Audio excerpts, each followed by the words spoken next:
different difficult situations in my life, and the number one thing that sticks out to me is when I tried to join the United States Navy, and I got all the way through boot camp, and I ended up getting injured and sent back home. And it was probably the hardest thing I've had to go through because I had this dream of my life set up already, and it ended up changing at the drop of a hat. So I had to find something else that I wanted to pursue, and I felt kind of lost for a while. So I pushed myself, and I went back to school, and I decided to really kind of examine what I wanted to do, which is help people.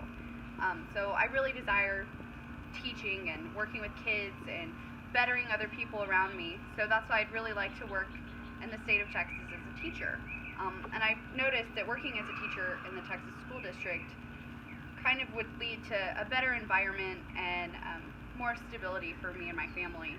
And on NPR, there's a couple of different charts, and they talk about the statistics of the amount spent per kid in that area. So there's a couple of different spots where they might be lacking, but overall, as a whole state, they have mostly about 10 to 33% above $11,841 spent per child. So I think that would really mean supporting everyone around me, supporting the kids, and really devoting myself to their cause.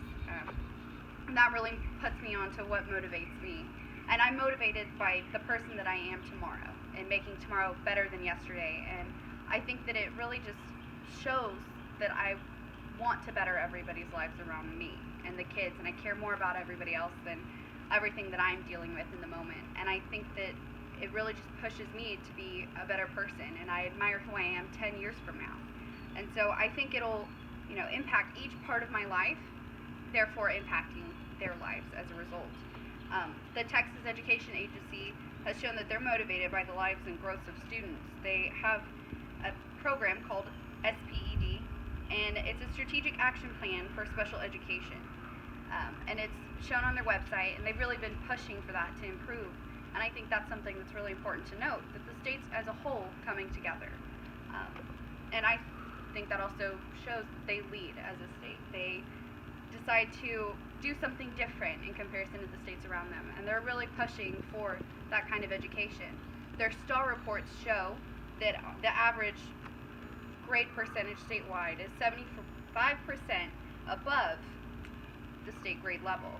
So the STAR reports and the Texas Academic Performance reports really show that they look at overall what people are trying to achieve, and they examine each grade, they examine each category, they examine everything overall as the teachers and the students and what could be affecting them, and they really put efforts into improving in areas where they see weaknesses.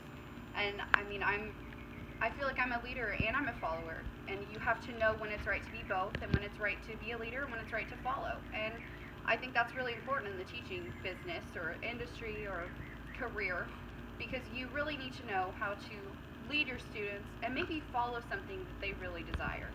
And you need to know when to lead and stand up for what's right or what's wrong. And I think it just really joins that you should question if something's right or wrong, but you should also be open-minded and keep your credibility whole. So I think that there's always someone higher to follow, but you should also be a leader to the peers around you. And I think that's why teaching is a really good career for me, and it's a good way to go.